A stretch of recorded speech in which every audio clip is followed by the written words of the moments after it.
You better be listening to Sleazoids or I must break you. Happy birthday to you. Wait, Michael, don't blow yet.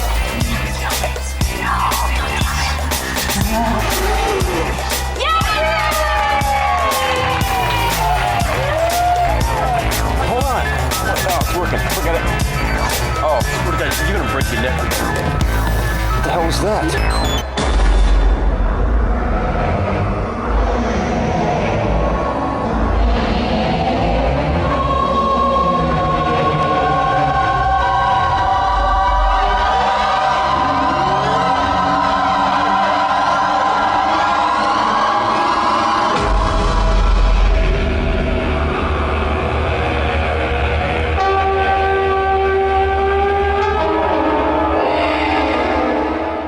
Hey everyone, welcome back to another episode of Sleazoids, the podcast where we go down the rabbit hole of 20th century genre fare from the most influential canon classics to the trashiest exploitation films we can get our hands on and invite you to tag along in helping us create a canon of sleaze. Each week is a double feature grindhouse style where we discuss two films loosely related by subject, genre, actor, filmmaker, or franchise, and at the end of each episode along with our honorary Sleazoids, which you can become by subscribing on Patreon.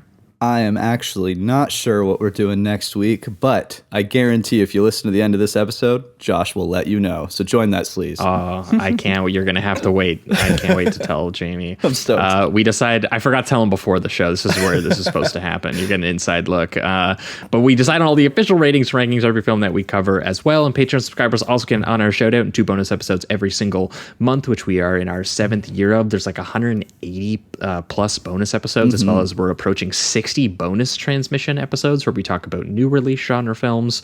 So if you haven't made the jump yet, we recommend doing that. Patreon.com/Sleazoids podcast. And speaking of which, we have a bunch of new patrons to give their shout outs here. We had Daniel E. Smith sign up, Tyler Grutheson, Time Diver, Tamaine, Jupiter M., Hernan Perez McKay, who actually upgraded it from $5 a month to $10 a month, and are going to be joining us for the monthly virtual screenings, which we try to do on the last Thursday of any given month. And if you like this episode, you will actually, and the subject of this episode, you will want to be there for this month's screening, so look forward to that. We had Aaron Collins sign up, we had Caleb Beck sign up, we had Felicity Shagwell, Hayden, Lucas, Jonathan Kromkak, Nolan Tuck, Matt Blunt, and Ryan Williams. So thanks so much to all of you folks. Hope you're enjoying all those bonus episodes. We appreciate the support. Yeah, thank you very much, everybody. The other plug, as always, is Apple Podcasts and Spotify. If you're listening on either one of those platforms, go over and give us a good old rating and review over on those apps. It helps us climb the ranks and find new listeners. And the last plug, as always, is merch. If you like the poster art that based out of Toronto horror artist Trevor Henderson did for our show, you can get that put on basically anything that you guys can think of, and you freaks have thought of a lot of stuff. You have bought notebooks, you have bought hoodies, you have bought pillows, coffee mugs. If you're interested in that, the link is in the description of this episode, as well as over at sleazoidspodcast.com. But that is it for the intro. Welcome back to another week. As always, I am your host, Josh Lewis, and joining me also, as always, is my co-host, Jamie Miller. Welcome back, everybody. Welcome. I believe 2 weeks ago would have been the last time you folks over on the main feed would have heard from us, where we would have had special returning guest critic and author Violet Lucca back on the show to discuss a double feature inspired by her new book, David Cronenberg, Clinical Trials. We talked about one of Cronenberg's earliest inspirations in Ed M. Schwiller's Relativity from 1996, which was an experimental film by a sort of sci-fi paperback cover artist turned filmmaker who Cronenberg definitely took a lot of influence from, and we paired it with one of Cronenberg's more kind of unloved and forgotten passion projects, the psychological thriller drama called Spider from 2002, starring Ralph Fiennes as a kind of like Freudian schizophrenic character whose subjective mind gives Cronenberg a lot of access to a pretty dreamy and depressed experimental form in his own way. Yeah, very sad film. Great performance by Fiennes, and Relativity just has some of the coolest camera work that I've ever seen. It's kind of like a miniature spaceship going around the human body and the Earth. It's pretty incredible to watch. Yeah, so we haven't heard that episode again 2 weeks ago over on the main feed. Go back and check that out, and check out Violet's book. I had a great time going through it over the week or two we had it before we recorded that episode. But then last week over on the Patreon, exclusively for the patron listeners, we went Stephen King mode. But specifically, we talked about two 1990s sort of B-side King adaptations by some aging horror legends on the show. We talked about George A. Romero's adaptation of King's metatextual novel about an author who enters like a supernatural gothic horror duel with his own alter ego and pen name called The Dark Half from 1993. And then we paired it with Toby Hooper's adaptation of one of the more comically bizarre Stephen King short stories about a haunted industrial laundry folding machine that eats the factory workers called The Mangler from 1995. Yeah, it's got Robert Englund in ugly old man makeup, which is a lot of fun. And some of, honestly, the goriest squishing of the body sequences I've ever seen in my entire life. He really just milks it for everything that it's worth. And I also love the slick back hair that the evil alter ego gets in The Dark Half, and the leather jacket look. It's like another Stephen King just always had beef with greasers, it felt like. But yeah, great fun movies. Yeah, so if you haven't heard that episode, again, patreon.com/Sleazoids podcast for anyone who's interested in us going King mode. But moving on to this week, joining us once again in her annual slot that we put aside, our official found footage filmmaking correspondent who has previously talked about movies like The Blair Witch Project, Ghostwatch, and The Legend of Boggy Creek with us. She is a film critic. She is the host of two podcasts, Get Cynical, which recently just did a full season on Gamergate for anyone who wants to relive the internet a decade ago. I don't know why you would, but if you want to, they're a very great option to join going through that. And also the Lost broadcasts, where she breaks down all the shows that tried and failed to be like Lost. And I'm learning from that show that there were a lot of them. Esther, welcome back to the show.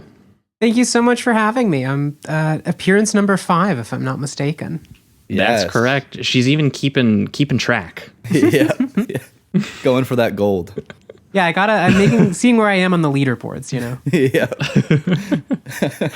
One day we you're should pretty just high up design there. like an actual top leaderboard on the Discord or something like that. Have them fight it out. There's definitely no one who has had us talk about found footage horror more than Esther. If there's one gold medal Esther has, that is what it is, which I think is a fantastic segue into Esther. What are we talking about this week? So we are talking about two films, which I only realized just before we started recording, are both from 1989. They are both films about alien abduction and the ways that sort of tears a hole in the domestic lives of the people who experience it. And one of them is a found footage film, and I think it might be the first one we talk about. We're going to talk about the McPherson tape, aka UFO abduction, and then Communion, starring Christopher Walken. Yeah, I had not seen either of these films, but I was fairly excited when I saw the name Christopher Walken, and the other one I was just like, oh, is it found footage? And that was kind of my first guess. I was like, one of these must be, but then I was also like, wait, one of these is like 10 years before the Blair Witch Project, and I feel like I hadn't heard that much about it, which is kind of crazy. So yeah, we're going to be technically talking about one of what is broadly considered by many to be the first sort of found footage horror movie in the way that we kind of understand the term now. There's definitely films before it that tried to put on a little bit of that like documentary style into the horror and whatnot, but not quite in the exact tropey way you might understand found footage to be. And yeah, Communion is its own beast. I don't even know how to describe that really necessarily to someone except for...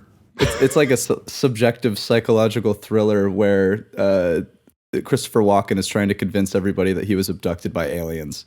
So it's wild, to be honest. While also spending most of the movie not really believing it himself. Yeah, exactly. It's I was expecting more of a horror movie, and it ended up being more of a psychological drama. Even a lot of the time, there's those thriller elements with all the sci-fi, but a lot of it's based on the family drama, which I think is a decent spin on it.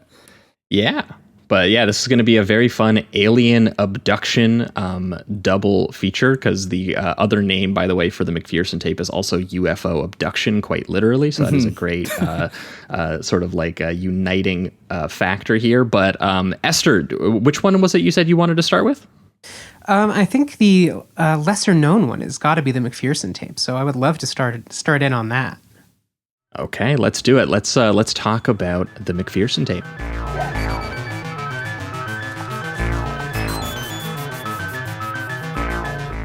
Holy shit. What the hell is that? He's got him! He shot one of them dead. It's right outside there. Are you sure it's not back there? It's not back there. I just took a look in there. Get out!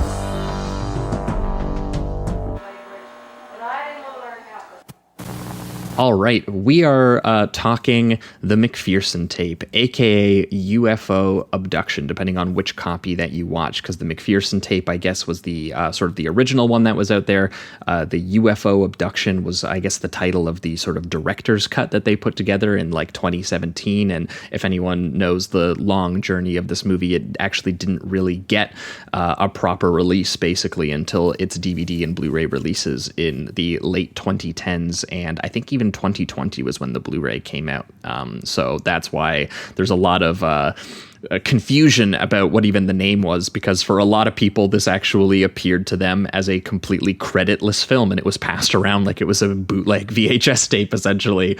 But it is a 1989 found footage science fiction horror film written and directed by a man named Dean Alioto, and also co-starring him as the camcorder photographer Michael Van Hees, who, while in the process of documenting a family birthday in 1983, ends up accidentally shooting what might be the first signs of an extraterrestrial alien invasion.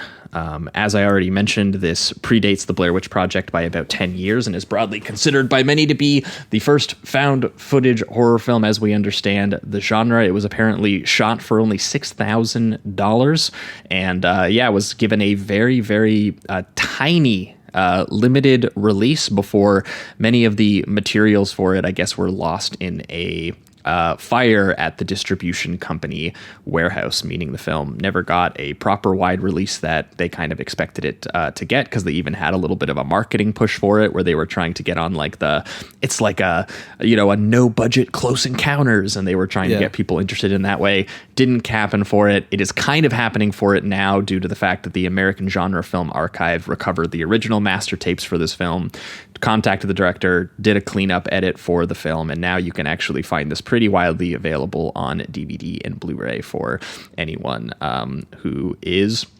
interested. But Esther, when was the first time that you watched this? Just out of curiosity. Was it shortly after they released those physical releases? It must have been. I was introduced to this film by my wife, who this is one of her like top 5 favorite movies ever. And I think it must have been a couple years after the Blu-ray came out. She was introduced to it in college, I think, when it was still one of those things where there were just a couple bootlegs that would circulate.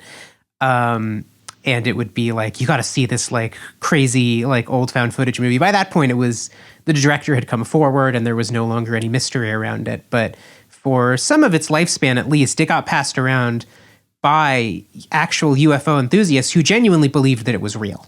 And that it was like the best evidence that's ever been recorded of aliens. Which sounds honestly like the best context in which to possibly have seen this film for the first time. Like some guy at your college just like hands you a tape. He's like, bro, you gotta see this shit. Like this family got almost abducted by aliens. And the footage being lost at a point too would kind of add to that mystery. Like we found it in the underground film scene kind of thing. This thing was lost. The government doesn't even want you to watch this thing, you know, that kind of thing. So the version of the film I watched, and I think when on the home video releases, there's a little local news segment on the film at around the time that the director, Dean Alioto, was kind of coming forward and talking about it. And there are interviews with these UFO enthusiasts, and one of them who, they interviewed was genuinely deeply convinced that it was real, to the extent that when he was told, no, like, we've spoken to the director, like, this is a fictional film, he says, I think that's probably part of the cover-up. They've already got to him. Yeah, exactly. Like, and you can see it, like, if you watch this film, part of what is so compelling about it to me is that because it's such an early found footage movie, they did not do a lot of the things that, for example, Blair Witch does to kind of make it coherent and acceptable as like a film narrative. This is totally, like, you totally believe that this is just someone was recording all night, because there are long stretches of, like, you know, capital letters, nothing happening, right? People complain about found footage movies having nothing going on all the time, but this is truly like the action will just die a death. Yeah, it's actually impressive how realistic and naturalistic it like, in terms of it's just like doing an in media res, like, family gathering, like the performances and the interactions. It's like they're constantly talking over each other, like Altman style. It's very authentic, to the point where you like are just like, man, they are having such inane and annoying conversations, but like in a way that, you know, I feel like if I went to a family gathering, I would actually experience. And then obviously the filmmaking itself is quite fuzzy and quite murky, even for found footage, and like, you know, definitely, you know, intended to weaponize the you know, consumer grade qualities of what it is that it's offering up. And it helps it when the film does eventually get a little bit more physical than you might expect of some found footage, when it gets like there's actual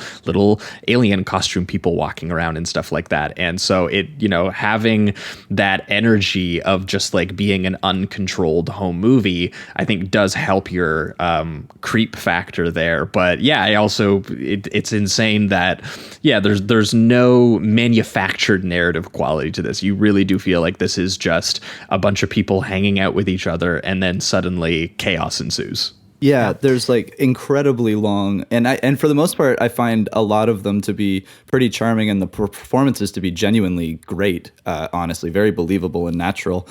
So the long sequences of Hangout, although you know you do feel a bit of the length, it does have a disarming effect as well when those bigger moments happen, and they are few and far between. But again, I think that's very specifically designed that way. And I also find it really interesting to see certain tropes we're seeing now a lot in the modern found footage horror films. Like, for instance, even the beginning, when he kind of he sets it up with that narration where it's like the government, released this footage because they were forced to do it after Project Blue Book or whatever was made public. Yeah, they were like, the Freedom of Information Act has resulted in the following uncut footage you are about to witness from the evening of October 8th, 1983, like all this. And I think that just you actually see that, I think, in the beginning of the very first Paranormal Activity, or it's at the beginning or the end of it, where they set it up like, you know, this footage was never the FBI found this footage and it was released to the public for, you know, our own interest or whatever. So it's just cool to see that 40 years ago or 30 years ago. And it's still being used, and there's a number of them that pop up in this. I'd have to look through my notes because they're more in the middle, but it's really cool, even though how he knows how to set up a shot far away from certain subjects at a moment, and to make it seem more realistic. He shakes the camera a ton. Some may find it annoying, but again, it really is built into this idea that this is completely real found footage. They're not trying to set it up cinematically almost at all. There's a couple moments here and there, but because there's so few, again, the final shot is maybe the only really big cinematic setup moment, I think. Yeah, for sure. Yeah. Or it may be the discovery of the spaceship, but again, even that's pretty good too. It's good because it's clear enough that it looks, you know, it's interesting and kind of creepy and all of that, but it still has that quality of like, you only get a good 3 to 5 seconds to look at it. They look at him and then they're running away back into the house. So you only get glimpses of this, and it does cause you to have that built-in effect of like constantly looking into the background, seeing if you can spot one of the gray aliens, you know, who like that they're not paying attention to, kind of like a Ghost Watch quality a little bit. So yeah. It's like it doesn't cheat, you know, the way that I think a lot of modern found footage movies learned how to get around the format in order to make something that is a little more cinematic. There's no shortcuts taken, really. Like, like you said, the last shot, which is like something straight out of Signs, is probably the closest they get, or the Blair Witch Project, frankly. But for most of the movie, it is just like there are no, like I said, shortcuts taken in terms of, making it go down easier as a film, because it's just like impressive, I think, and bold, in a way that even Blair Witch Project, like, there are a lot of cuts in Blair Witch Projects. There's a lot of stuff where they're clearly cutting out just they're walking through the woods for hours and hours and hours. And there's nothing wrong with that. But one thing I really admire about this movie is that they don't do that. It's a lot of people talking in circles and saying the same things and talking over each other, and these scenes of like, some of the really like richest scenes in the movie are where they're like, they're trying to get their mind off it. So they're like, well, let's open presents, let's play cards, stuff like that, trying to like regain the sense of normalcy. Yeah, and you'll hear them just as they're having conversations while they're traveling, they have like a specific task in mind, but they'll just come up with dialogue that lets you know more about the family, more about their background, certain issues that family members are having, and it does help kind of have these short characterizations of everybody. You don't get to really know anyone too much, but you get to know kind of like their surface personalities. Like the brothers, they have this very like, they're poking fun at each other constantly and saying, very kind of crude, macho shit to each other back and forth. You definitely know Ma just wants to kick back with a drink and watch Johnny Carson by the end of it. Right, exactly. Stuff like that. And it's not overwritten. There's no moment where it's like, this one brother, they're calling him a coward, so he's going to have a moment where he's brave at the end. There's nothing. It's all very like quiet, domestic, simple stuff. Yeah, and even when it comes time for them to, they like when the aliens do appear and it's more of like a call to action. It's not that tropey thing where now those characterizations are going to take place within the action. It's more like it's just a family now trying to survive or trying to figure out what the fuck is going on, and it does feel very naturalistic that way, rather than a lesson is to be learned or there's some moral thing that's going to be learned by some character. It was very clearly like watching, because Esther brought up the Fox News broadcast that was included on the Blu-ray, and there's even a part in that where it's two guys saying that wow, this really didn't have the appearance of being a scripted production, and it does seem to like follow most like true sort of like most of the stories that we've heard about this, and they fully believed it, that they were like, this is not a hoax, and the fact that the director's coming forward saying that he made it up or whatever is part of the disinformation against UFOs and all this. And when they cut to the director actually talking about it, he was just like, yeah, my ambition was, like to do what Orson Welles did with War of the Worlds, where everyone listened to it on the radio and it misidentified it as an actual broadcast and got scared of it. Same with what Ghostwatch did, and with news broadcast. And here he was like, I wanted specifically to do a real time home videotape. And Esther's pointing out like, but I think that's like one of the most important factors of the movie is that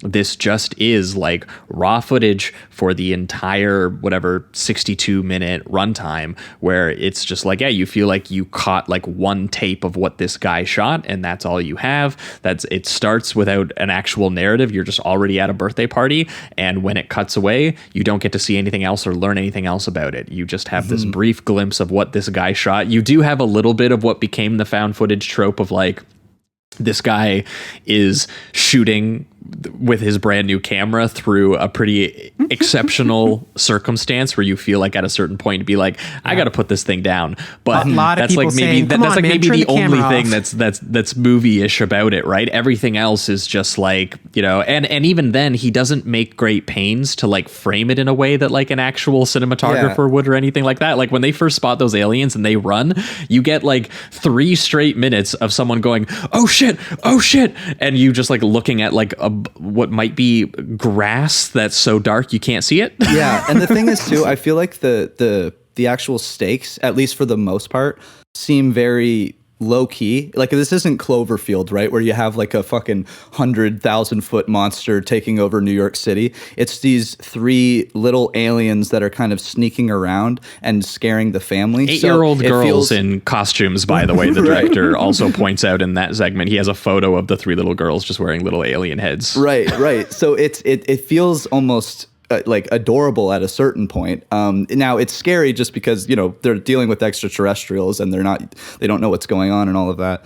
But it feels more low-key stakes, so it doesn't... I kind of bought into him, for the most part, having the camera out, because a lot of it is just like, they see a light. So now they're like, okay, well, the night continues. Me and the boys are going to go in the woods, and we're going to crack jokes at each other and follow the light and see what we find. And then when eventually... I do love how much they address the camera, too. And they go, like, dude, you're such an idiot for even, like, using this thing. Like, at one point, because it's you know, the director is playing the character Michael behind the camera, and you get introduced to his ma, his brother Jason's girlfriend, Brene, his other brother, Eric's wife, Jamie, and then Michelle, who's the little girl who's having the birthday party. And when the camera is introduced to us and them, it's like very clearly a new toy that he kind of just bought and he's just figured it out. And even they mentioned, like, he spent hours before what we're seeing, like, toying with it, trying to get it to work, and he couldn't get it to work, and they're like making fun of him for just like not even being able to turn the light on. They all seem a little annoyed about its presence. At one point, a character literally says, "This is not a movie, it's her birthday." Yeah. And so, and it almost feels like, especially given that piece of dialogue, it feels like he has a pride that he has it working, and then he gets to actually play with it. It's funny too, this is a total coincidence, but just this week, my uncle sent me a little footage of a home video of our family reunion back in the 90s.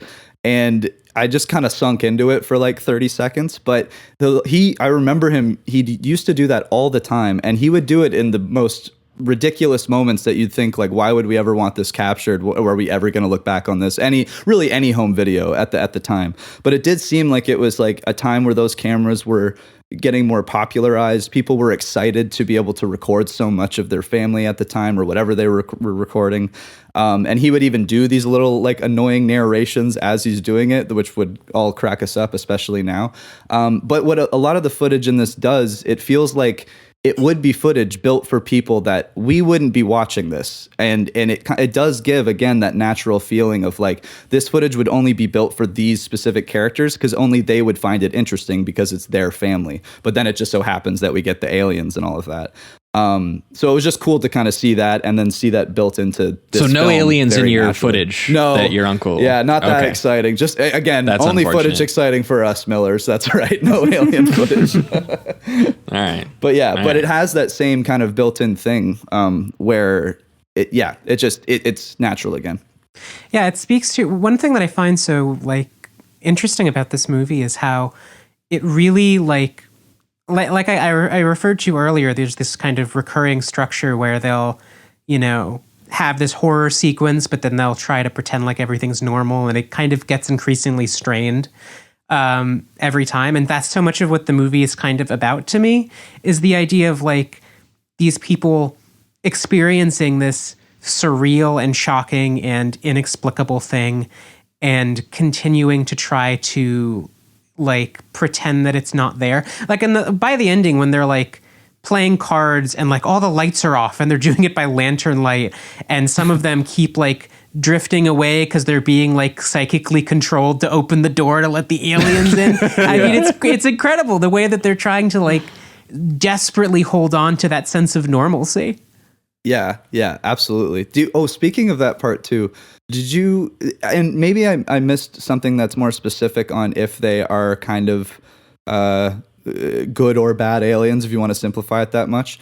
But did you think that they meant harm or no harm? Because in the telepathic message, they are saying, like, let us in, we aren't going to hurt you, or something along those lines. And even when we get to the ending and everything, because it's 3 little girls, of course, too, there is this, like, innocence of watching these 3 little aliens just kind of come up and creep up to the family, and we don't really know what happens. They're probably going to abduct them, but it feels it doesn't feel as menacing, I guess, as other alien films that we've seen where it's a takeover kind of thing, you know? It almost feels like they're more curious aliens than anything else.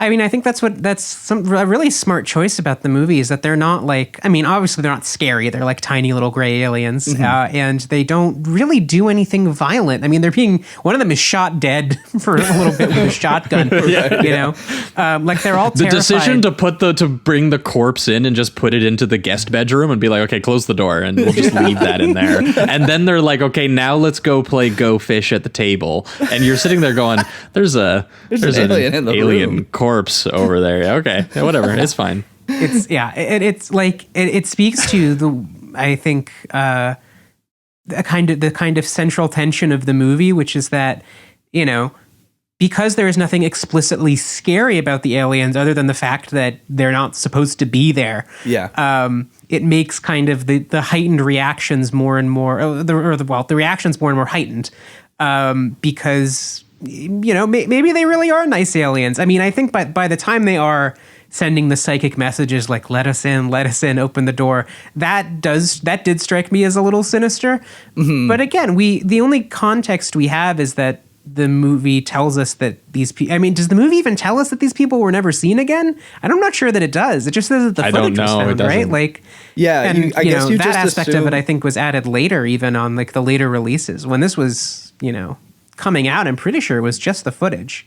Yeah. And it does, I guess the only thing you would assume is at one point, and again, though, it leaves it as a mystery, which I think is kind of a cool idea, is that at one point, two of the brothers go out and they aren't at the truck that they said they were going to go to.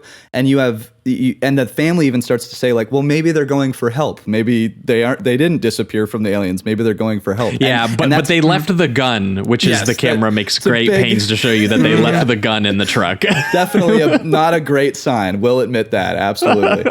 But I do still like that there's this mystery, and there's never like that scene where, you know, one of them stumbles upon the brother's body or something like that. It really is just left to like they were abducted or they left. Either way, you're not seeing them again. And that is, I really like those choices that he makes there. Also, I like the little commentary they'll make. Like one character, I think it's Michael, actually, the director / cinematographer. When he sees the whole thing, he just blatantly goes like, "I got it on tape. I got the whole goddamn thing." And there's something I really like about him just calling out the format itself. Like, I'm using this camera. I caught it. I get to show everybody. But then they spend a while being like, wait, can we even play back the footage though? They're like, oh wait, no, the power's out. Yeah, it's like when they come back having shot the spaceship, they can't prove it to anyone because the power's out. They can't play the tape back. Right. Yep. Oh man, that would be devastating for Michael. There's so many natural reactions you see happening in this. Like when they first go out, because I think it's like they're at the birthday party and they blow the candles out, but then they realize that they go to turn the lights back on because they turned them off for the candle blowing out, and they realize that they've blown a fuse and that the light is off. And so Michael and the two brothers go outside to check the breaker. And instead of sort of like fixing the situation, they witness this like red light passing, over their heads, heading towards the sort of neighboring property. And then they think maybe something possibly crash landed or hit a power line, and maybe that's what it is. Maybe it's not the breaker. And the whole time they're exchanging this dialogue that's just very bros giving each other shit. They're talking about the sex life. They're especially berating Michael for not helping Ma around out the house. He's like, hey, I'm a dickhead. Instead of fixing the leak, I'm gonna film it, like, duh, or whatever they keep saying to him. Yeah. And by the time they eventually actually hit the UFO with the aliens, the little gray aliens standing in front of it, they go, that's not a spaceship. And then he zooms the camera in and he's like, it's a fucking spaceship, guys. and then they're fucking booking it. They're running it away. When they make it inside, they're literally instantly grabbing shotguns, screaming about a spaceship. There's like a 5-year-old girl. This is not how you would react or do this to, like, it's not a smart thing to like scare the little girl. And obviously they have no evidence they can show the rest of the family. So all the, Ma and the wife and the girlfriend are all just like, little green guys. Okay. Yeah, sure. Whatever. Mm-hmm. One of my favorite lines is when they start questioning them. And then I think the mother is like, well, what's it look like? And he's like, I don't know. What does a spaceship look like? Like, this is something I've never seen before in my entire life. And even the design of it, like you get like a VHS kind of gritty glimpse of it, of course. But if I'm remembering correctly, it does have a little less of the like saucer thing, and it's almost like two spheres kind of built on top of each other. It almost reminded me of the E.T. spaceship a little bit more than like a classic 50s one. I think, if I'm remembering correctly, but it is very gritty footage, of course, on purposely. But and obviously this is a very low budget film, so it wasn't like he was going to build a giant thing or anything like that either. But it looks great. Even the use of the lights, like it's, you know, if they can, they're like, can we film it from a distance, and can we just have like a giant light pass overhead and it kind of hits everyone's faces a little bit, and we're like, all right, that's good to go. It's actually used pretty well when they're back in the house and only Michael and the camera see the light go by the window. They were like, there it is again. There's like, maybe there's another one like crashing down or whatever this is, and it's freaking them out. And that's around the time the movie starts shifting into kind of like a siege thing, where they do go like, the aliens are outside, we should all stay inside. They're freaked out that some of them might be at the windows, some of them might be at the doors. I mean, that's the part where they hear one walking around on the roof, and they just literally fire a shotgun into the roof, and they're like, hey, we got it, but bring it inside. It becomes like a home invasion movie for like that last half. And similar, actually, we'll talk about with Communion, I think. Speaking to similar anxieties, American anxieties of like, what if there's something out there and like nothing you can do can prevent it from entering your home, right? It's just like, it is so far beyond anything you can imagine that it's going to come into your home and fuck with you, and there's nothing you can do about it. And that is like, I think that fear of like that insecurity in general is, I think, key to fear of a UFO abduction, is not having like losing agency over your body, because people talk about how they were paralyzed and the creatures were doing things to them. Or in this case, I think that manifests in the home invasion idea, the idea that like, you can lock your doors, but they'll just like trick you into opening the door. Like nothing you can do can stop them from getting in. Yeah, and there's, I think you one of you guys was already mentioning it, but there's this moment now when it becomes that siege thing where they also try to distract themselves over and over again by continuing the party or games, and like they'll be doing something even time talking. To open presents. Yeah, and they're like, there's an alien corpse in the house. Right, yeah, opening presents, playing cards, whatever it is, and then it is funny how ridiculous it sounds, even though like, and on some level I understand the argument that for, because it's not like manufactured to be as narratively creepy anymore. It is just kind of bizarre and kind of genuine. It is one of those things where I think some people might go, oh, those characters are like so stupid, why would they do that, instead of like trying to focus on this. And it is one of those things where it feels kind of realistic behavior, that people would just be like so confused and so terrified that they might decide to just be like, how can I possibly keep my mind from that? And try and do it in a way that doesn't work. Even though they are trying to do it. And so like that, I do think that this behavior is not like completely unbelievable. I do think on some level that the commitment to having everything operate in this realistically mundane register does mean that like some of the momentum of like the siege film sequence does, I did find it a little bit less tense. I did kind of laugh a little bit when Ma was like telling everyone the rules of Go Fish. And I was like, I think even the 5-year-old probably knows Go Fish. And so you have to buy into it more as like a character thing, I think, on that in that way, than you do like necessarily it being scary anymore. Because personally for me, it didn't end up working that way. But also I do kind of wish I had the experience of someone handing me a bootleg tape and thinking it was just completely real, and maybe I'd be saying something a little bit differently. Yeah. I think it's just this distraction that they require at that moment, where they feel completely like powerless to whatever's going on, and so confused, and just and so they do these activities. And then what's funny is in the middle of this, and it happens I think even a couple times, in the middle of it, one of them, I think it's either between Renee and Jamie, get up and start to go and try to unlock the door, and both times they have to like stop the activity and grab them and be like, nope, sit back down, we're doing They're like, this. I just blacked out and heard a voice in my head saying open the door.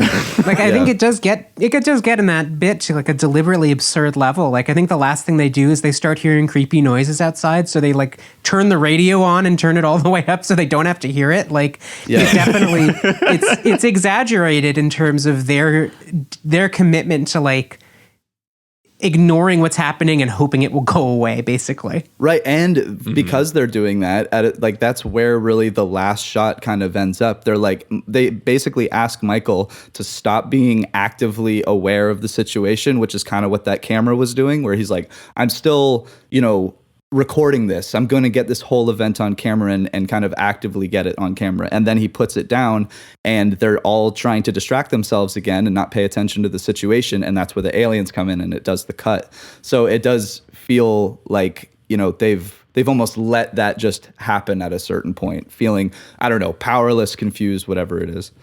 Yeah, they just let it walk in. And Esther already pointed out, but yeah, signs is definitely something I thought about with that final shot. And that first candid, almost Bigfoot shot you see of the alien in Signs was what I was thinking about. Oh, yeah. But also, it's also for me, it's actually I was curious if there was a way to incorporate it more and maybe if that would have helped me a little bit, just because at a certain point, the family trying to distract themselves, I think they do it 3 or 4 times. It was getting a little repetitive for me, even at 60 minutes.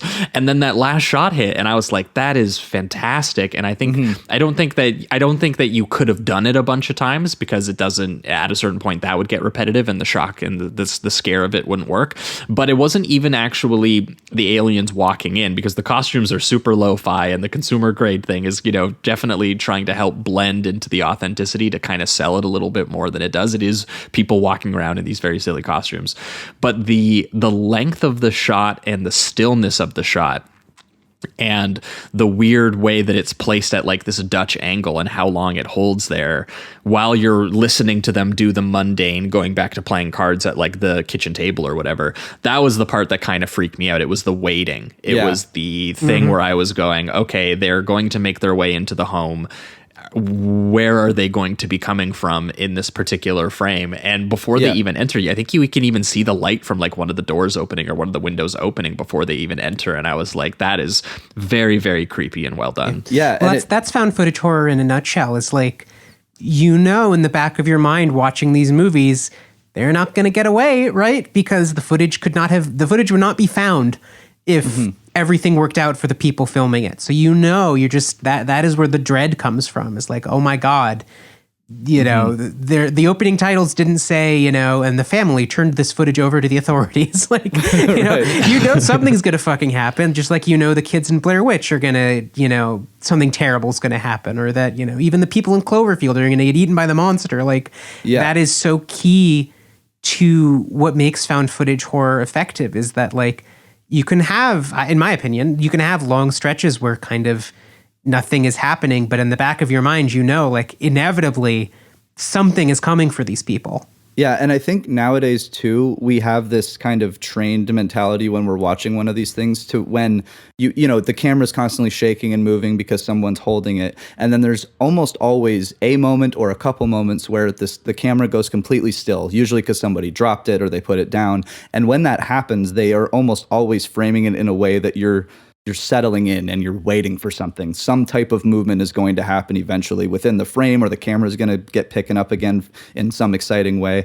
And so I think it's cool that this whole movie is doing that thing where he's constantly holding it. I don't think there is a moment, and then he puts it down, and that's where your brain finally goes, oh, the control has been lost. There's something coming at this point now, and we're not going to be able to run away from it because we're within the camera. Yeah, I think that final shot really works very, very well. I loved it, to be honest. So Yeah. Well, I think pivoting towards the reductive rating round on the McPherson tape. This ended up getting kind of the solid 3 for me. I think it's cool to see someone obviously prior to the Blair Witch Project doing this and not getting a lot of the attention for doing it due to the kind of unfortunate circumstances around the release and the distribution of the film, obviously, that resulted in it instead being passed around as kind of a hush-hush bootlegged tape. But that is a very cool sort of underground way for the film to have reached the audience, and the fact that it was distributed amongst real UFO enthusiasts as possibly the genuine article is fantastic, because it's exactly what the director was going for. He wanted to do a War of the Worlds style hoax, but for an alien abduction, and if that's what he was aiming for, all you can, I think, say is he absolutely nailed it. The performances by the family again, and the actual sort of realistic and naturalistic use of the camcorder photography, I think, blend well together and cover up some of the limitations of the lo-fi effects work. A lot of the close encounters moments are quite fun. Like there is like the Bigfoot style sort of first sighting at the foot of the crashed ship, the attempted sort of home invasion stuff where they shoot an alien and bring its corpse into the house, the very effectively creepy static like final shot and all of that. And if I have anything that's like maybe, I do want to give this, I think, another shot at some point. I think on my first watch, I definitely did feel, even at 60 minutes, the sort of the deliberate mundanity of it. I do think that it's interesting, and it does differentiate it even more than some found footage, which definitely does cheat for, sort of genre enhancement in terms, whether that's narratively or whether that's visually. And, I, on some level, maybe there was part of me that was yearning for that a little bit, and maybe that's not totally fair, because the Blair Witch for me is a movie that just scares me a lot more than some of the way that scenes are done in this. But some of the choices that are made in this that I think limit that are interesting. So yeah, maybe it's not like the most tense and frightening, lo-fi siege film you expect of like the alien actually trying to invade the home and everything like that. But the moments they came up with to have the family distract themselves, and even if they are a little bit bizarre and humorous, there is something, a little bit, that ends up reaching back into sort of what it's getting at thematically, and some of the, the sadness of what happens when your brain is just that confused and that terrified and shut down, and how the family kind of starts to break down, or at the very least tries to maintain itself in the face of something like that. And I think that's a solid argument for some of the decisions that they did make. So maybe I'll rewatch it in the future and see if I can apply that kind of mindset to it. And yeah, the only last thing I'll say is that I do wish to have seen this in the 1990s as like a creditless pirated tape that some guy handed to me and was like, dude, this is real. I probably would think this is the best movie of all time. Oh yeah. Yeah, I really like this. I'm gonna give it I think a strong 3. It's something I kind of want to go back to. There were a lot of moments within the dialogue that, again, so much of it on purposely so, because it's trying to do a natural kind of take on it, is there's two conversations happening at a time. They're talking over each other, and I wanted to see if I could pick up on any little subtle dialogue things that would kind of just expand certain characters here and there that I may have missed as I was taking notes or paying attention to something else that was going on in the background, or just trying to find an alien in the background. But I think there's something really amazing about this, just how genuine and natural it is, like the style.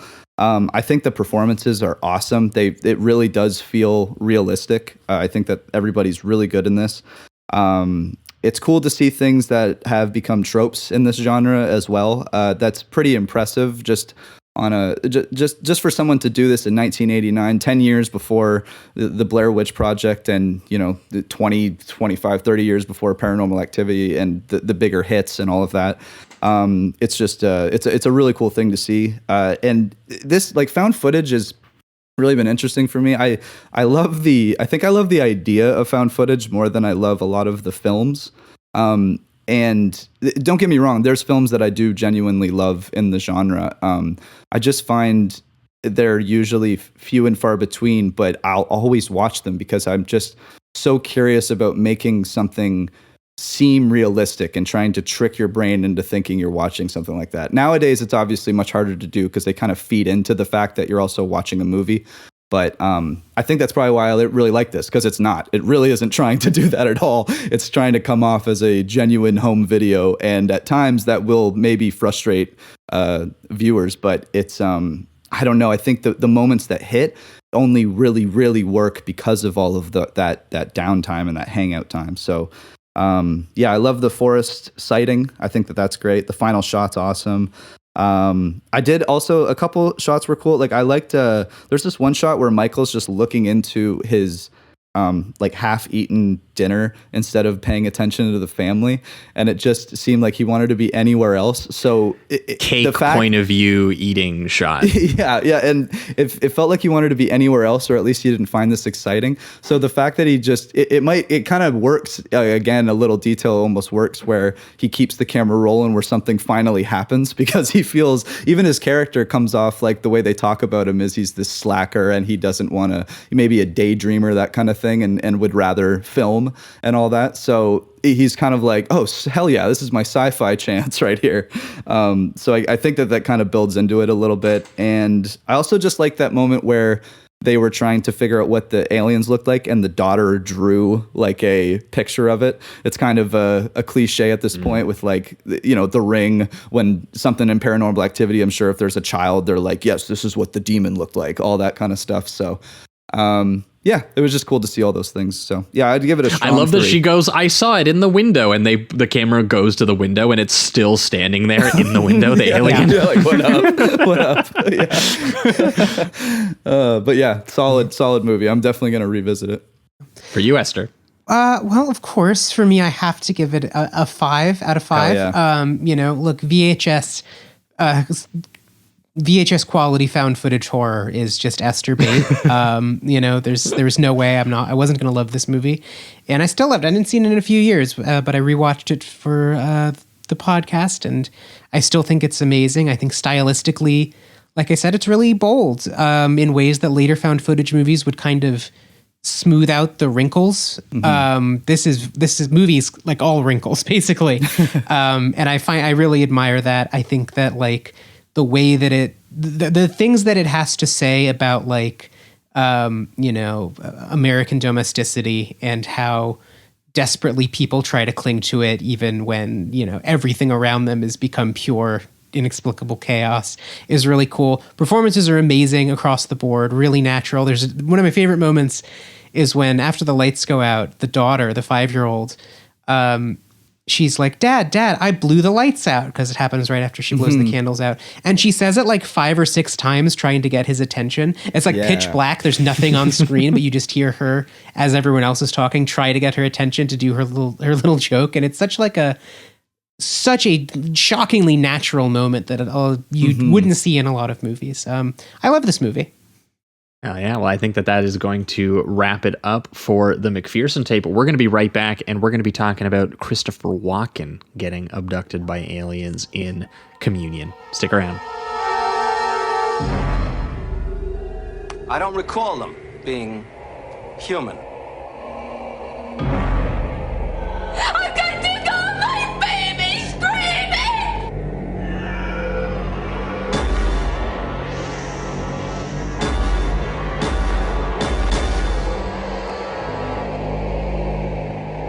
You people, you sit there, you're in for one big surprise.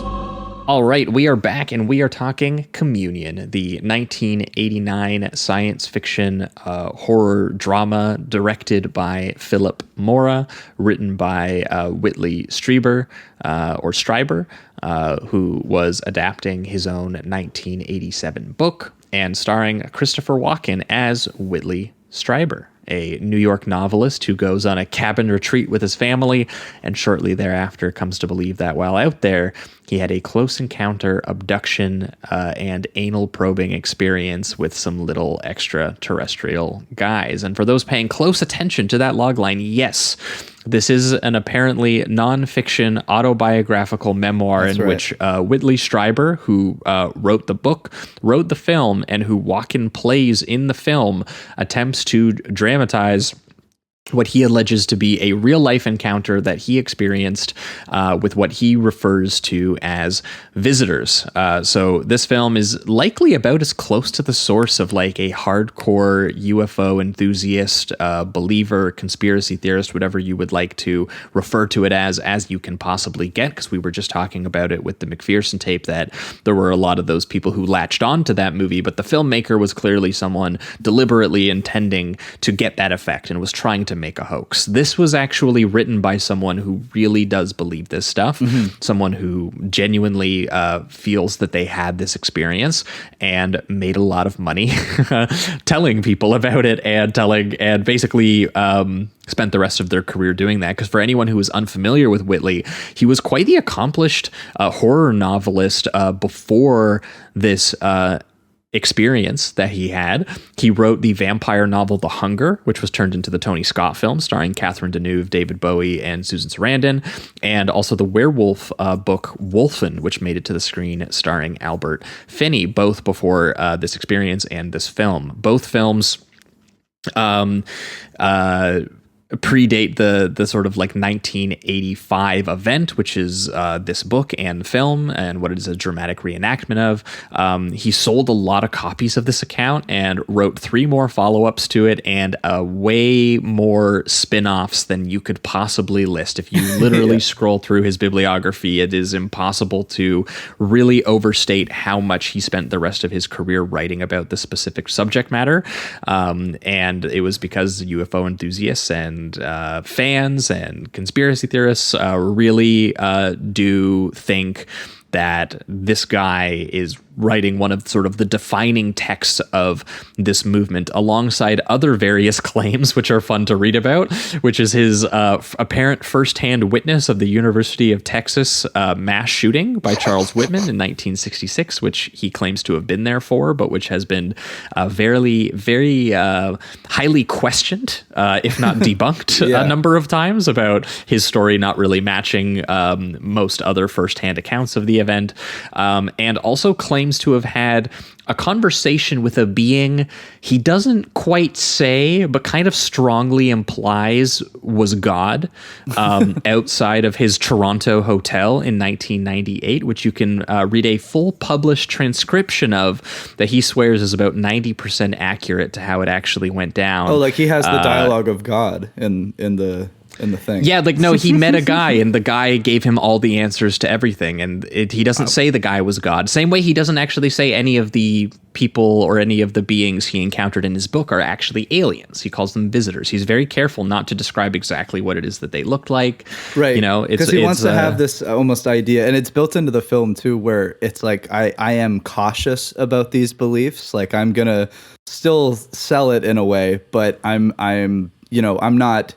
not one of those crazy alien head guys, you know. I'm kind of reserved about it. By walking that line, that was why he was able to top the charts of the nonfiction best-selling lists with the first book, and he was incredibly upset that as he wrote more books about this subject, they got forced into the fiction section. Oh, okay. And he was, he did not like that aspect of this entire thing. But yeah, so like that's kind of the main thrust of where this movie comes from.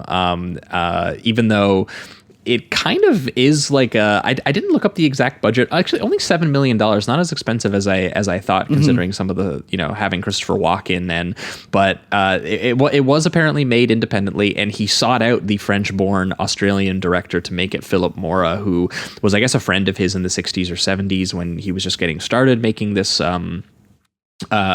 historical archive footage, like collages, is where Mora got started.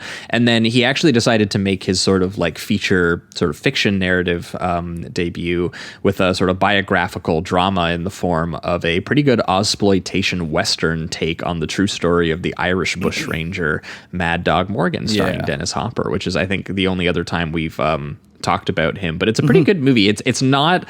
it's nowhere near as good as what I'm about to describe, but it's kind of proto Assassination of Jesse James, to give people an idea of like what it's kind of doing with the outlaw myths, but more in like a Australian exploitation kind of context. Yeah. But then I guess in the 80s, after making one successful monster horror film called The Beast Within, he basically became a for-hire genre guy. He made 2 of the Howling sequels, and he made a bunch of trashy action films, and his career, I guess, eventually fizzled out with some direct-to-video movies starring like Rutger Hauer and Brian Bosworth. And regardless, around this time, he was a guy who was very capable of making an 80s horror film. And I think that was why, Philip Mora kind of reached out to him to make a kind of convincing version of his story, even though it's unclear how much Mora believed his friend And it's also unclear how much Whitley thinks that he did a good job of realizing his story. Yeah, which I actually found interesting because when I watched this and found out that it was, about an author that legitimately thinks that these things happen and everything, I felt like it was a pretty sensitive portrayal of this kind of story, like this kind of character, and not being, people not trusting him, his family breaking down, even him struggling with whether or not this is him going kind of into some psychosis or something. It felt like, I don't know what else he would be really looking for, to be honest. It felt like sympathetic to his character. Yeah, I mean, so first let me start by saying Whitley Strieber, if you were like me and you were a kid who was obsessed with supernatural stuff and aliens and listened to Art Bell and stuff like that, Whitley Strieber is a legend. Communion is probably the most iconic book about alien abductions ever. Like, the cover image is kind of the dictionary picture of a gray alien. The image you have in your mind is that. And yeah, the implication that he's given is that he thought that Walken kind of made him look like a kook, basically. Which, and I say again, all up to Whitley Strieber. I don't think. I don't know what else he wanted him to do, given the content of this film. I even think like Walken himself, the performance is, I mean, it's very fun. I'll say that. Like he does kind of put on this eccentric, very writerly, like the way he speaks is very writerly. He has a large vocab, and he likes to kind of flex it a lot with his character. But he also has this very like playfulness that Walken often has, where he's still kind of dancing around and he moves his body in a way that I don't think Strieber was known for. So maybe that was something that he was like, this is too. It was definitely the weird. eccentric tics and mannerisms, which in my opinion are pretty perfect for the actual tone that the film is striking. But I would understand if you're the author of the material and you go, this is meant to be the story about like an ordinary man who experiences something extraordinary. Walken doesn't really start in the register of ordinary everyman author. Sure. He starts in the register of eccentric genius, aspiring great American author, and he really was, and by all accounts, even Mora has basically admitted this, he was given full freedom. So this is like an uncontrolled, undirected performance. He's completely liberated and free to behave however he wants on character, whatever made sense for him for the character. So this is pure Christopher Walken auteurism, if you want to call it that. Yeah, and it's cool. Go ahead. Walken is very much doing a Christopher Walken thing most of the time, but he is also like striking like these really sensitive beats in a way that you don't often see from him. I don't think like they're the kind of terror and self-doubt and like embarrassment that he plays Whitley Strieber like as having is like. Yeah. I think really fascinating. Like, we'll get into kind of the subtext, I think, of the movie. But one of the things that happens is he's, sent to this psychiatrist after this experience he has where he, can't really remember what happened, but he was abducted by aliens. And he's explaining to his wife, and he has this moment where he's like, yeah, she actually, she specializes in rape victims. And he says it with this like bashfulness, like he's embarrassed to be talking, and that is part of the subtext of this movie is I think it's about a guy who has been, assaulted and violated, or as far as he believes and experienced. And he doesn't want to, like, he just wants to be better without really confronting it, And I think Walken really does like an excellent job of playing that. It's such a weird, complicated role, but he, with the attendant Walken weirdness, does a really good job. Yeah, and I do find that his kind of the Walkenisms kind of disappear as his breakdown gets heavier and heavier.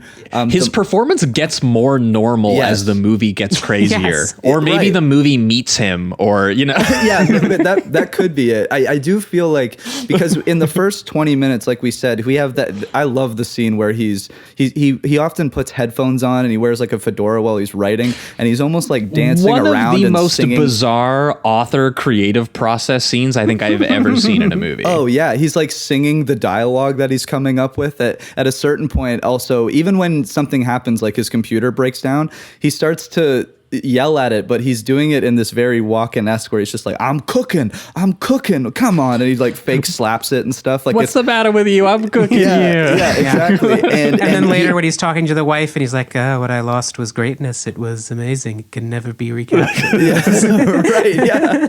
And he's even saying it with kind of a smirk, so he knows that he's being a little playful, but at the same time he's kind of flexing. And then as that goes on, he just really becomes more inward a lot of the time, until he makes, eventually he makes a decision to kind of tackle it a little bit more. But at first it feels like that part of him is really being destroyed, and he's kind of just more, just not relaxed, but just more, I guess, confused and drained at a certain point.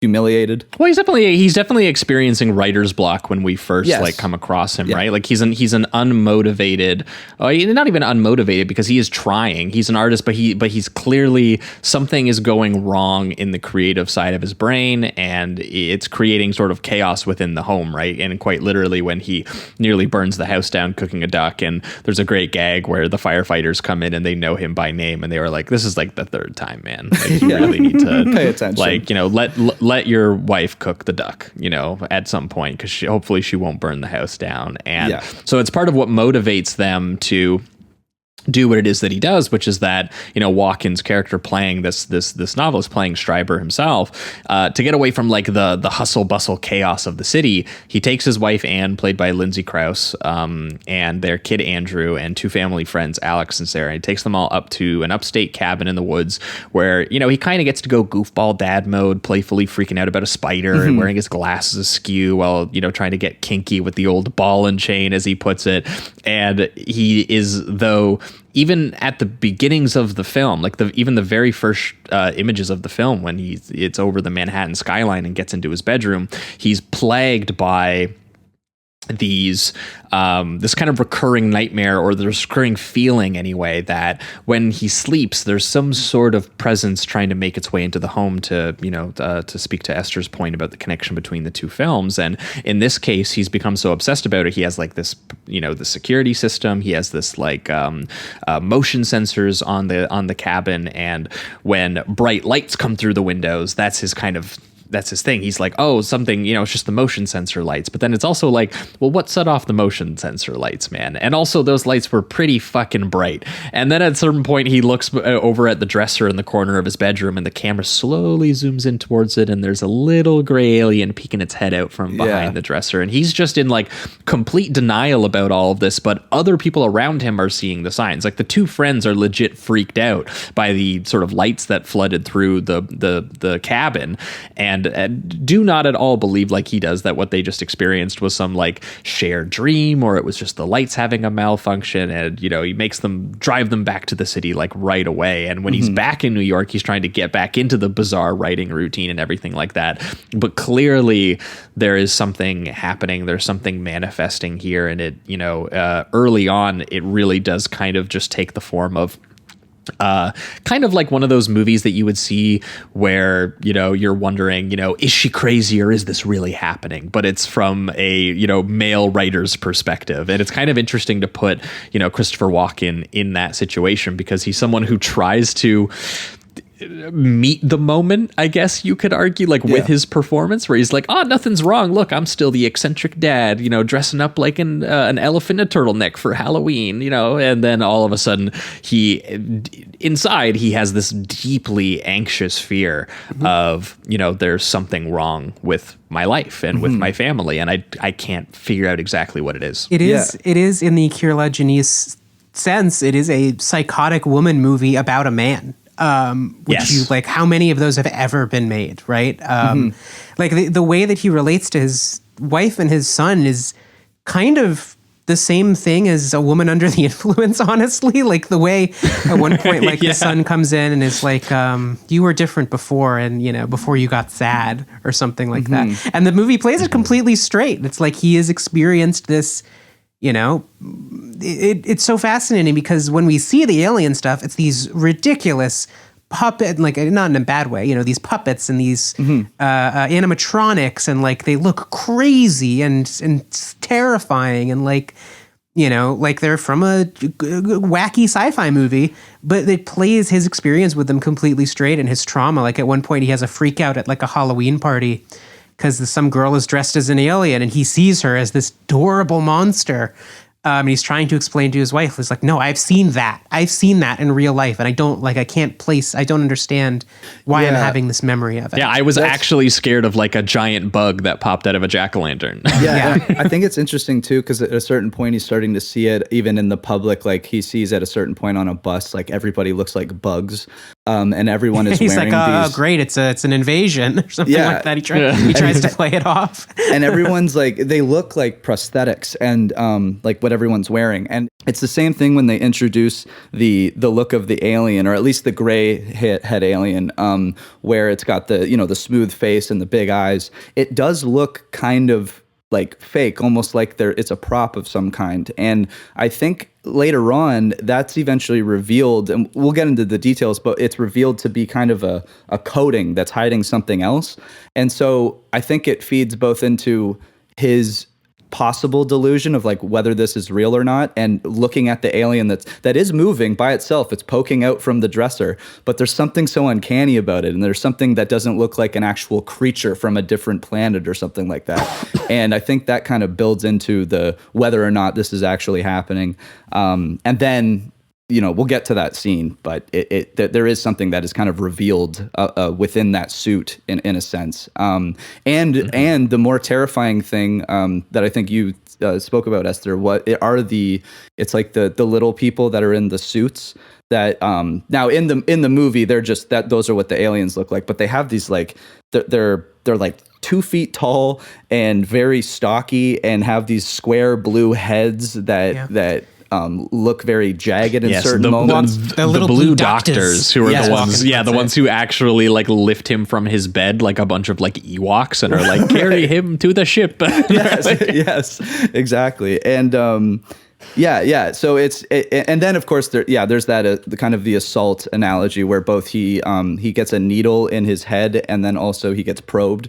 So he's constantly kind of talking about that and how it made him feel and things of that nature. So it's well, see, the thing that I find interesting is that like most of the early parts of the movie is him like denying it. Sure, like definitely. He won't tell anybody about it. He's like, part of it I think is what Esther's point, that it's a psychotic woman's movie from a male perspective, where he doesn't want, there's something embarrassing about confessing it, or something that he's not even sure exactly what he experienced, so he doesn't want to like inflict it on his family or his wife or make them think that anything's wrong. Even though the brand of eccentric he is after he has this experience is different enough that his family like obviously can tell. The son can tell because he thinks he seems sad. The wife can tell because it gets a little bit more extreme. There is a sequence where he wakes up and, he's a little bit more irritable. They talk about the bug bite on his neck. And at a certain point, he's so scared of something invading the cabin, and it's like Christmas time. He's literally walking around the cabin with a loaded shotgun and literally starts firing it into the direction of like stuffed animals or like a plant vase or whatever. And where he's seeing those aliens too, like visions of them. He is. Yeah. And what's so funny is that the wife probably has maybe the calmest reaction I've ever had to a husband like nearly shooting her with a shotgun. And that is, it's literally just, okay, I think you need to see a doctor about like whatever it is that you're experiencing right now. And he finally describes to a male doctor. I think it's really important that he goes to a doctor, and that's when the first time he's just like, I don't want to tell my wife about this. But I think I'm having like psychotic hallucinations and visions of seeing like gray aliens. And, they got the big bug-like eyes. They got the long gray face, all this kind of stuff. And also these other blue ones who stuck a needle in my head and like rectally probed me and all this kind of stuff. And he's like, okay, well, I think you need to see a psychiatrist. So they sent him to the doctor played by Francis Sternhagen. And, since, his wife, obviously, also, when he does tell the story, I actually think it's kind of an important moment, too, because I think that's when he first works up the courage to be like, look, the doctor sent me to a psychiatrist, and this is why. And I'm going to tell you the story that made him think that. And he literally says the whole story to her, and she goes, are you like having an affair? Are you on drugs? Like, is this like, what is this? This is like, I think she calls it like a magazine writing. Like, this isn't your book writing imagination. This is like it on like a lower register than usual. It's beneath you, this thing that you're telling to me. And then they go to the joint therapy session where he actually does start through the sort of hypnosis reenactments of his memories. They start kind of coming to a shared dream experience between the three of them. And I think that's where the filmmaking technique kind of gets the most fun, when it's doing those like dolly zooms of him on the chair and he's trying to talk his way through some scenes we've already seen. Yeah.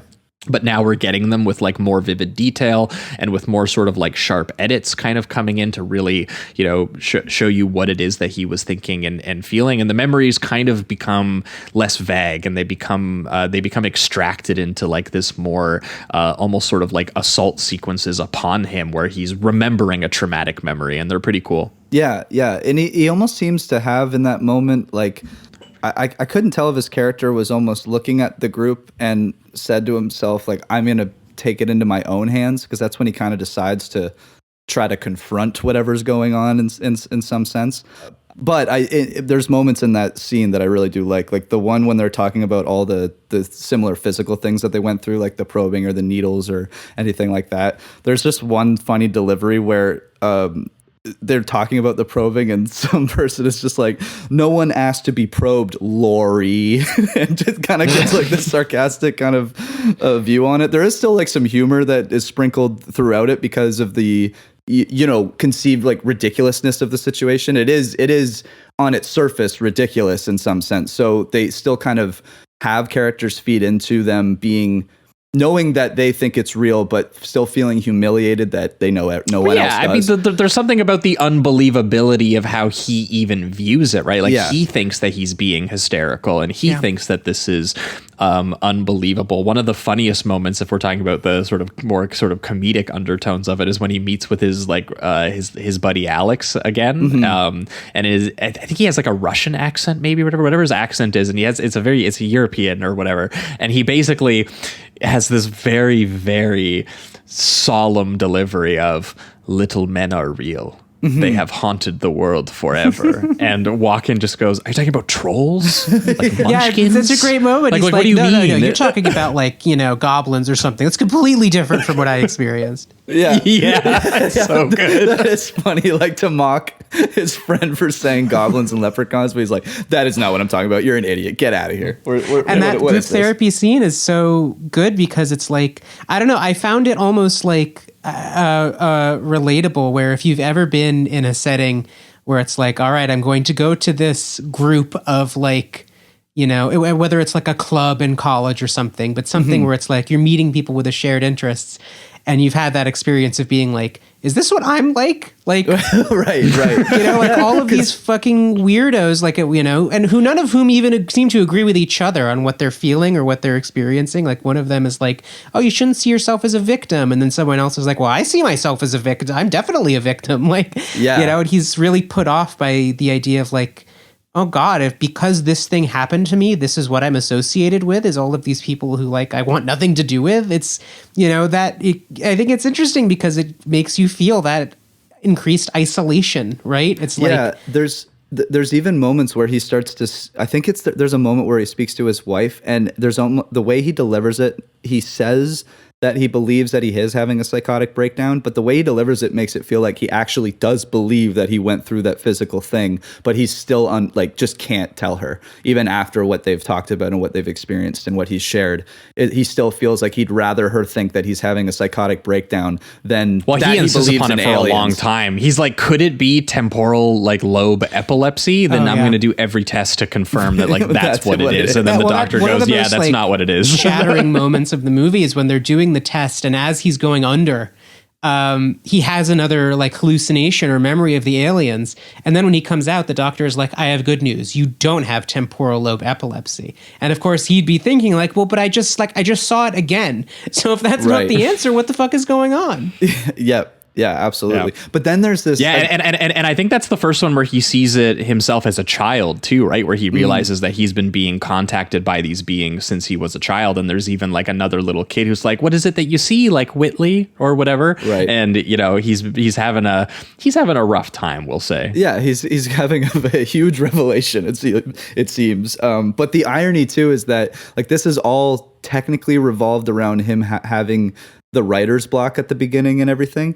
So just the irony of, you know, him also becoming a successful writer with this material, it alleviates his That's writer's my favorite block. aspect of the movie. Yeah, and this needs the to arc occur. of this movie is that if you're having trouble being a successful author, have you tried being anally probed by an alien and selling a bunch of books about that experience? Yes, that exactly. Could be there's one person in history that this happened to and this helped. Yeah. And he's here to tell you this is how you could do it. Exactly. This experience needed to happen for him to have his success. So I do like that also this whole story is about his battle for whether or not he's going to make this the story he's going to tell the world and what makes him successful. That's also the cynical way of looking at it. Course, the more empathetic way of looking at it is that it's like, how can I turn this experience into something useful and something better? Because that's also, I think, part of the group therapy session of the other abductees is that some see themselves as victims, but then there's other ones who, you know, mention that,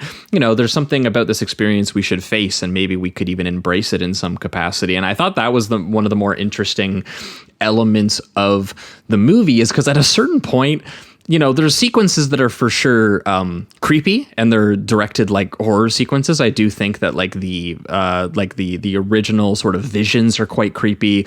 The actual full-on abduction sequence, though, having some Christopher Walkenisms, like when the doctors pull out the anal probe and you have Walken being like, hey, can we talk this over? It looks like you're going to sing White Christmas over there because it looks like a microphone. Yeah. And then you literally get the full like silhouetted shot of them like shoving it inside of him and stuff, which is just like traumatizing. It's wild, yeah. And so there's a lot of like really crazy and creepy horror imagery in here for sure.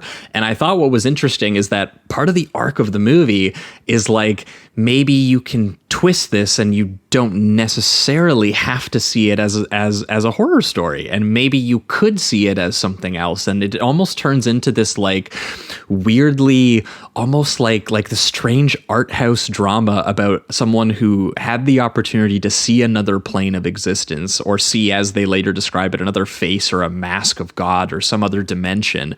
And instead of being anxious and confused about it, why don't you kind of learn to live with it? Or why don't you do something with it? Why don't you go back? And it results in one of the most literally the most bonkers scenes I've ever seen in a movie, which is that he tells his wife that everything's fine. He's in his suit and his hat and he's dancing around the apartment. He's back to being an eccentric author. And he says, I'm going out for a pack of cigarettes. And the wife goes, you don't smoke. And we're like, okay, it's not where he's going. He's driving his way back to the cabin.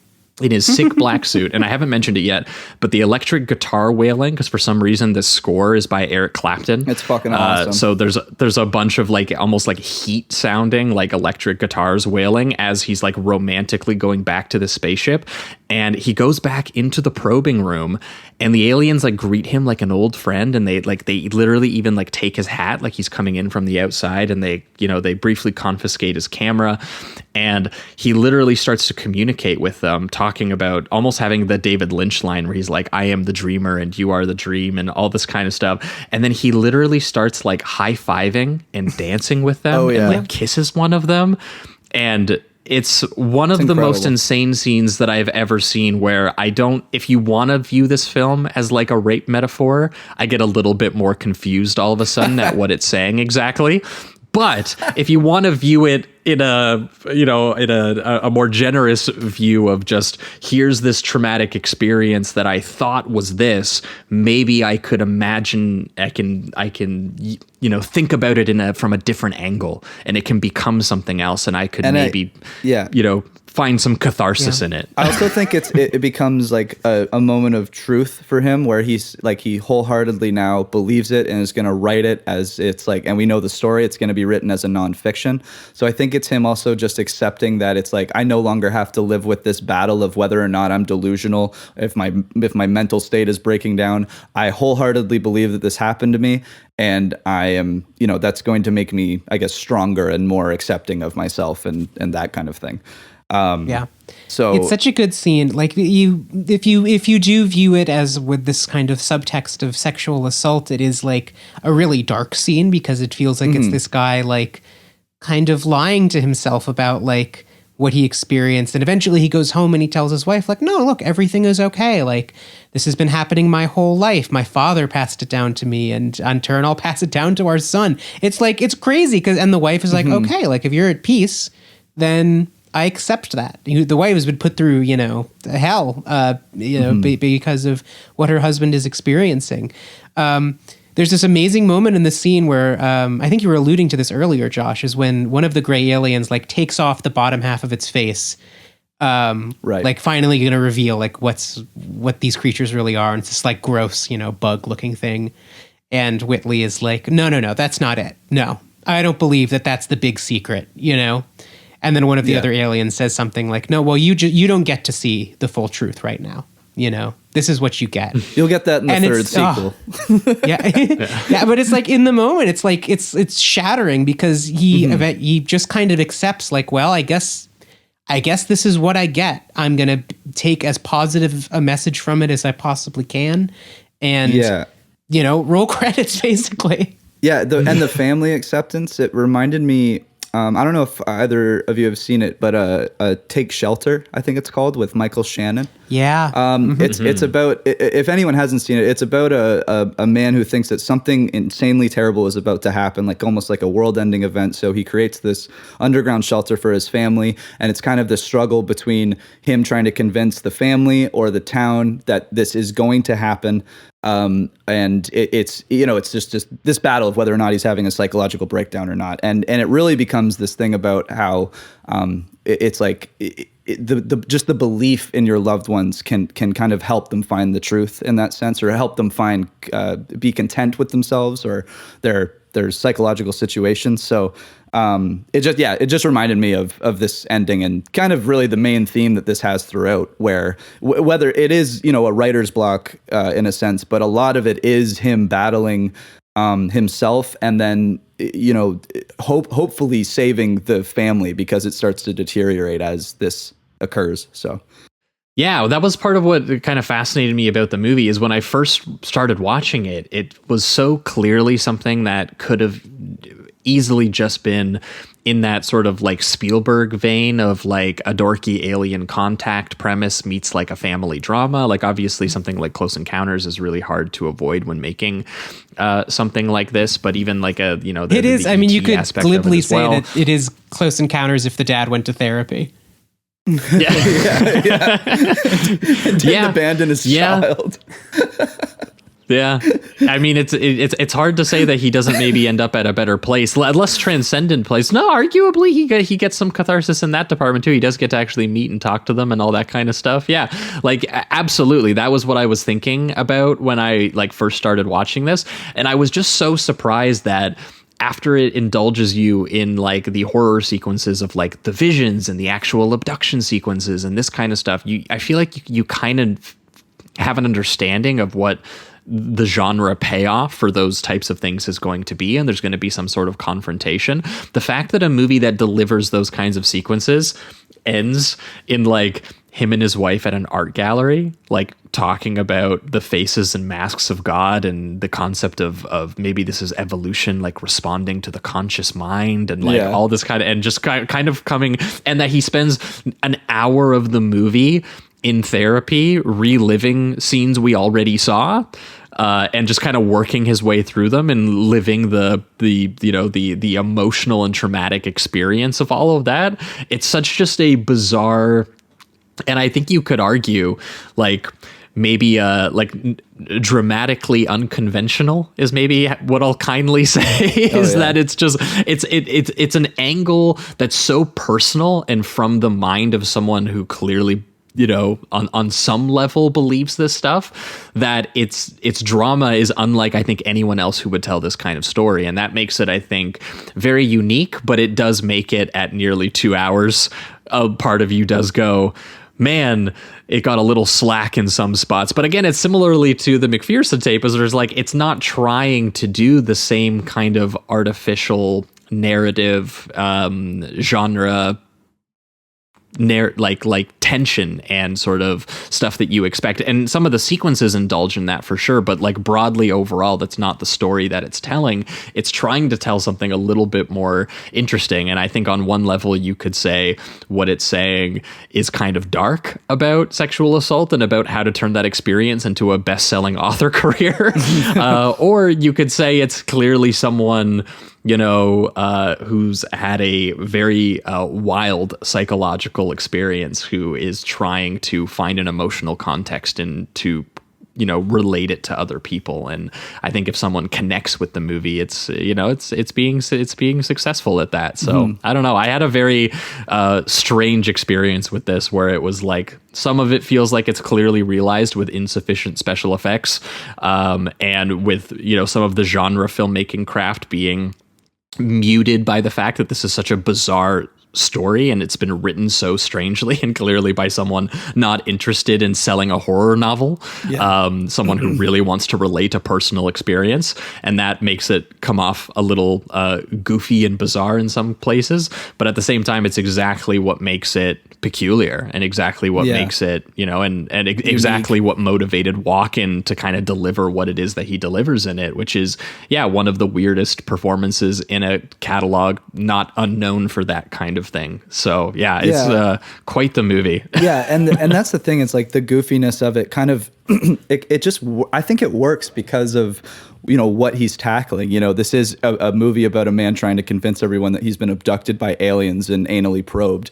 and, you know, like, without the subtext of the analogy of sexual assault and all of that, 9 times out of 10, when you're watching those documentaries and a farmer is, you know, reciting that, you're just kind of watching it for mindless entertainment, not because you are really diving into the truth of the matter or anything like that. And so I think it kind of, that goofiness is built into it, but I do like how seriously it takes, because then it creates this incredibly strange, unique take on somebody struggling with even their battle of whether or not they were abducted by aliens. And I think that that's a really cool spin. And I do like the end sequence or the end shot where he's writing and he turns to the left, and it's like the room kind of goes black and the gray alien head just floats into him, and he kind of just like takes it in his hands and accepts it. It's almost like the aliens are handing him the career or handing him his story or like whatever it is. He also wears one like a mask at one point, which I thought was a cool image. Yeah, and it felt like it was just, you know, accepting his truth or whatever that meant for him, and he was able to kind of write his stories. Again, I still have a little bit of that cynical quality, but I like it, to be honest, knowing all of that, and I still think it's built into the movie a little bit, where it's like this nonfiction thing is the sell that he requires for these books to work for him and his career. And he, you know, we've already said and noted that he was kind of upset, the actual author was upset that his later books were deemed fiction rather than nonfiction, and this one I think he actually successfully did get it, at least for a time, as nonfiction, so that like that has truth, like because they signed that off, you know, that's built into it again, that kind of what am I looking for, that I guess just truth, that's really what it is. As soon as somebody signs it off that it's a nonfiction, he's like, well, I have to be writing what happened. And I think that's interesting, that is a part of his sell as an author and alleviating the writer's block at the end of this movie. Well, as the wife says, they gave you a gift. You better use it. I would have loved to have seen this movie include a scene of him getting the movie deal to adapt his book about his experience. That would have been awesome, honestly. But yeah, no. So I really I did like it. Yeah, I think that it is a when I first watched it, I really was not expecting the movie to be what it is, even, approaching it as someone who was familiar with Communion, the novel, as a kid, and like as a UFO obsessive. And it is a really psychologically dense movie. Did you talk about it with anyone when you read it as a kid? I'm very curious about this. Were you like, you need to check out Communion? Oh, no. I did not reveal my deep obsession with this stuff to anyone when I was a kid. No one knew about this. I should have, maybe. Maybe I would have. Yeah, you should have went to the group therapy session, exactly. the communion meetup. Exactly. But now I have the Sleazoids Discord, which will simulate that experience. But no, yeah, it is such a rich depiction of a guy, having this experience that, and in a way that is not like, it doesn't cheapen it in any way. Mm-hmm. It doesn't make it, I don't want to say just a genre movie, but there's no moment where it's like going for a thrill or a shock just to do it, or making an alien puppet just to, make a cool alien, right? It is all really, deeply embedded in this one guy's psychology in a way that is really like impressive. And I know that Whitley did not really love the way that he was portrayed, but like I said, I think that Walken just does a really incredible job of depicting a guy who is like, when the movie was being made, had a very profound conviction about what he experienced. Mm-hmm. But as the story was being told, was really wrestling with it.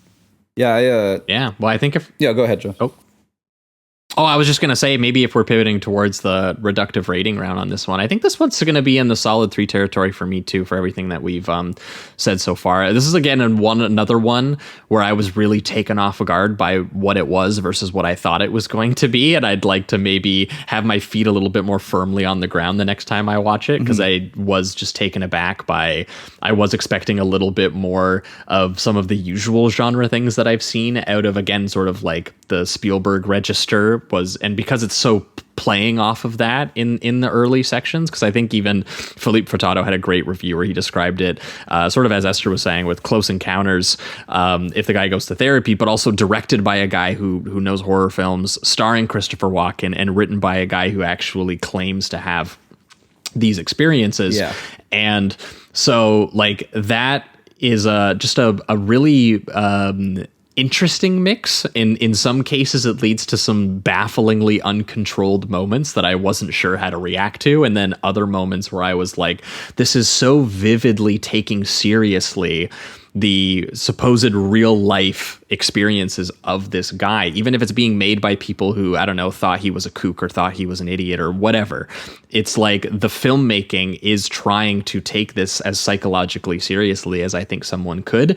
And I think on some level, it's such an absurd story that I think there's going to be a wall for some people to be like, well, that's just patently absurd. This is clearly fiction, whatever. But I think there's something to be said about a film that tries to document that as like an abstract, sort of memoir experience. And yeah, there's tonally bizarre, repressed traumatic memory, like psychological horror baked into this, but then also a strange drama in here, really about like the fear of the home being invaded, this fear of sexual assault, this the actual sort of traumatic way that the brain kind of reckons with that, and the anxiousness and the confusion, and trying to figure out how to live with that, and maybe become a guy who embraces it and writes best-selling books about it, or there's different arcs that other people could take as well. But the material again is just so strangely personal and from the mind of a guy who has a lot of conviction about this, that the drama of the film is unlike anything I've ever seen. Mm-hmm. And anything that feels oddly calibrated as a result about the drama or the filmmaking craft, where maybe scenes you think would be normal and ordinary, like domestic scenes with the families, are absolutely not, because Walken doesn't play them that way. And the abduction sequences are so authentic to his claims, and realized maybe not quite with the budget that they should have been, which is partially because they wanted to make it independently for the writing freedom of the film, which is why it doesn't have a studio budget. As a result, some of those sequences can come off a little goofy. You have little sexual assault puppets running around, and then he dances and high fives them. Like, it's bizarre. But it is like, it is, again, bizarre in a way that I found very appealing and very engaging for the nearly 2-hour runtime, even if, again, it doesn't have the traditional, pacing of like a thriller or anything like that. It really does want to, really embed you in this experience, even if that experience is an hour of the film of going to hypnosis memory therapy and trying to reckon with what it is that you've experienced. And yeah, what a bizarre movie. Yeah, I think right now I'm going to give it a strong 3, but I really do feel like I could rewatch this and maybe upgrade it. Just there's something about it. It's so unique and singular that I found it to be just endlessly fascinating. And I did really like watching, Walken kind of do his isms for so long, and then those break down just along with his psyche within his character. I think that's a cool choice. I can understand, Whitley Strieber being upset with it just because it's his life and he is writing this movie as well. Like, he's adapting his own book and everything. But I think that Walken kind of captured something that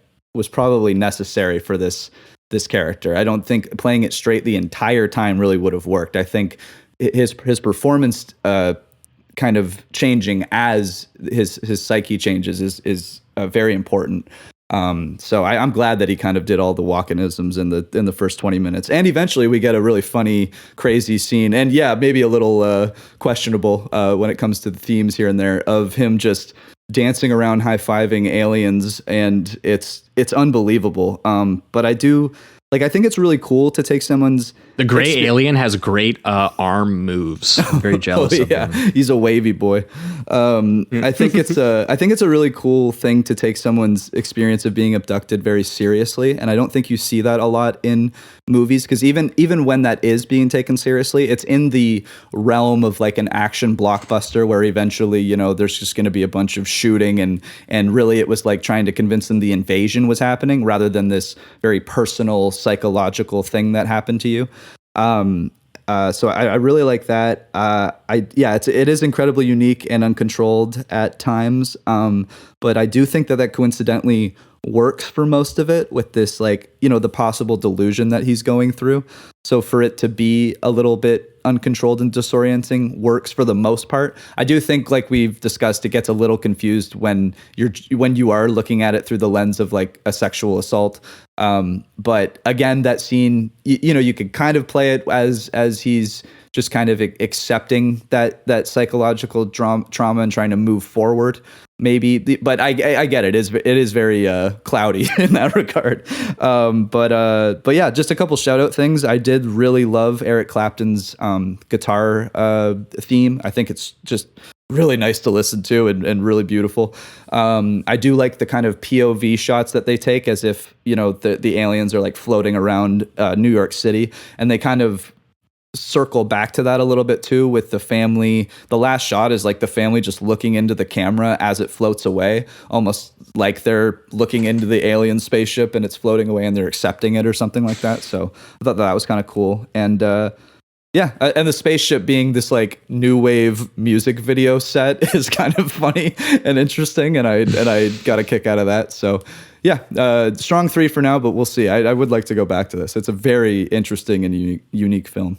For you, Esther? Yeah, for me, it's a 5. Hell yeah. Shocker. Look at us. Once again, yeah. I really admire that this movie, like you were saying, Jamie, is not a story about alien abduction that is played entirely in an emotional context, right? Mm-hmm. Yeah. It is not really there are horror, elements here. And maybe some light thriller stuff too, but it is really just in a very pure sense about one man's emotional experience and his struggle to comprehend it and contextualize it.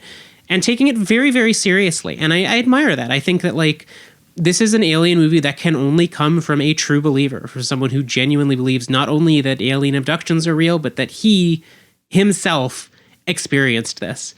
And in that sense, yeah, it is a completely unique work. Walken is amazing. I think it's one of my favorite performances I've ever seen from him.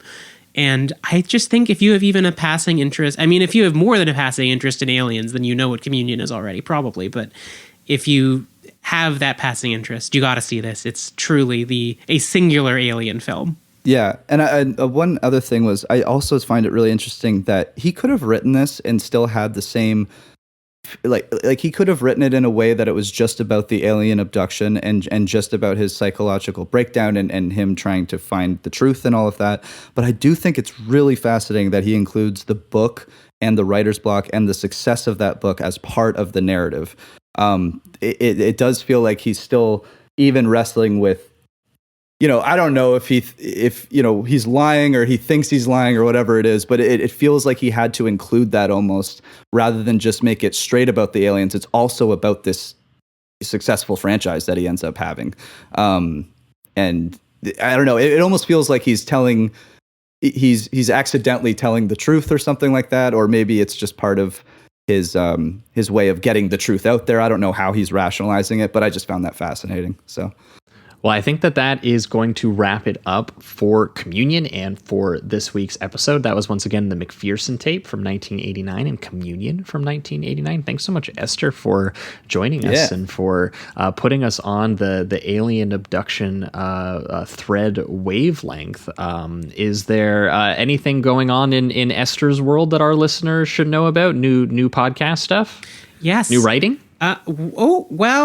There is, there's a lot of stuff I can't talk about because it hasn't been announced, but if you're a fan of my work, it's going to be a pretty big year, is what I'll say. As far as podcasting, as you said, we're in the middle of our Gamergate season and Get Cynical. We're diving into all of the myriad personalities and strange events that happened during that nonsense time, and how that reflects and how it reflects on our modern worlds and our modern internet. So I think it's been a great season so far. And on the Lost broadcast, we just did a show called Touch, which was very bad. So that was a fun episode where Kiefer Sutherland's autistic son gives him numbers every week that lead him to people in need of help. It's quite terrible, but we had a lot of fun talking about it. That's a delightful time every time we go to record. And yeah, you can follow me still on Twitter at Cappy Baroness, and that's where you'll find links to everything I do and announcements and stuff. So stay tuned. Sleazoids listeners should stay tuned for something that will be announced at some point this year. And that's all I'll say for now. Yes. Definitely look forward to it. For our listeners, we're going to be back in 1 week's time where we're going to be doing a double feature that I don't exactly know how to pitch without spoiling some of the movies. So I'm just going to say one of them is called Dementia from 1955, which is a very experimental and expressionist sort of like early psychological horror film that I can't remember if Jamie's seen or not. So I'm excited to finally talk about it. Oh yeah, I have. It's awesome. It's very good, but we're going to be pairing it with a movie called Pigs, which sounds like it doesn't at all connect to that movie, but I swear the double feature makes sense, and you're going to have to listen to the episode to figure it out, because yes, that is the movie about the guy who kills people and feeds them to his pigs. But there's a despite the sort of Tobe Hooper 70s style killing texture to that movie, there is another psychological component to that movie that is suitable to dementia, but I won't say exactly what it is. Okay. So that's what we're going to be talking about next week over on the Patreon. And then in 2 weeks' time, I believe we are going Fred Zinnemann mode. We are going to be talking about Oklahoma, the musical. All yes. Right. And we're going to be pairing it with Day of the Jackal. Okay. Which is, that's going to be the double feature. A guest chose a 2.5 hour movie, so Jamie's going to kill someone. That's right. That's first up. Are they a first time guest? They are not. Oh, You're going to have to... They are very much a friend of the show, so you're going to have to just deal with it. So that's what we're going to be doing in 2 weeks' time over on the main feed. And also for anyone who liked this episode and the subject of this episode, for the monthly virtual screening that's going to be happening next week by the time you guys are listening to this, we're actually going to be continuing Alien Mode. We're going to be doing a movie called Without Warning from 1980, directed by Graydon Clark, which is, from what I understand, sort of like a slasher, but with like, what if it was like a UFO alien doing it all? Oh, that's cool. That's all I know about that movie, and that it's directed by the guy who directed Uninvited and Joysticks. Anyone who knows. I'm looking at the poster right now, and it's kind of got like a pumpkin head alien like thing that's killing people. So I'm stoked. That'll be fun. Yeah, so that's what we're going to be doing live with everyone at the $10 tier at the end of the month, so you can look forward to that. But that's going to wrap it up for everything this week. Thanks so much for listening, and keep it sleazy. Keep it sleazy, everybody.